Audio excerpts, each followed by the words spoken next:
बिस्मिल्लाहिर्रहमानिर्रहीम। अस्सलामु अलैकुम वरहमतुल्लाहि वबरकातुहू।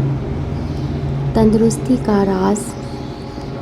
अजम के एक बादशाह ने एक तजर्बाकार तबीब को मोहम्मद सल्लल्लाहु अलैहि वसल्लम की खिदमत में रवाना किया। कई साल तक वो अरब के ममालिक में रहा। कोई शख्स इलाज के लिए इसके पास ना आया और इससे इलाज नहीं करवाया। पैगंबर सल्लल्लाहु अलैहि वसल्लम के पास आकर इसने शिकायत की कि इस ग़ुलाम को सहाबा के इलाज के लिए आपकी खिदमत के लिए रवाना किया गया है। इतनी मुद्दत में किसी ने तवज्जो नहीं की ताकि वो खिदमत जो बंदे के लिए मुकर्रर की गई है बजा लाए। रसूल अल्लाह सल्लल्लाहु अलैहि वसल्लम ने फरमाया, इस जमात का एक तरीका है, जब तक भूख गालिब नहीं होती नहीं खाते और अभी भूख बाकी रहती है तो खाने से हाथ खींच लेते हैं। हकीम ने कहा, तंदुरुस्ती का सबब भी यही है।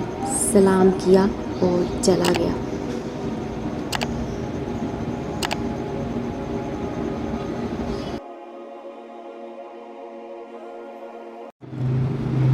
बिस्मिल्लाहिर्रहमानिर्रहीम। अस्सलामु अलैकुम वरहमतुल्लाहि वबरकातुहू। तंदुरुस्ती का राज। अजम के एक बादशाह ने एक तजर्बाकार तबीब को मोहम्मद सल्लल्लाहु अलैहि वसल्लम की खिदमत में रवाना किया। कई साल तक वो अरब के ममालिक में रहा। कोई शख्स इलाज के लिए इसके पास ना आया और इससे इलाज नहीं करवाया। पैगंबर सल्लल्लाहु अलैहि वसल्लम के पास आकर इसने शिकायत की कि इस ग़ुलाम को सहाबा के इलाज के लिए आपकी खिदमत के लिए रवाना किया गया है। इतनी मुद्दत में किसी ने तवज्जो नहीं की ताकि वो खिदमत जो बंदे के लिए मुकर्रर की गई है बजा लाए।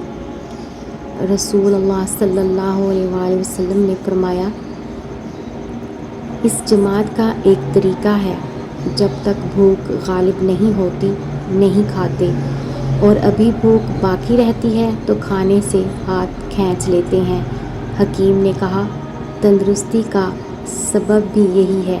सलाम किया और चला गया।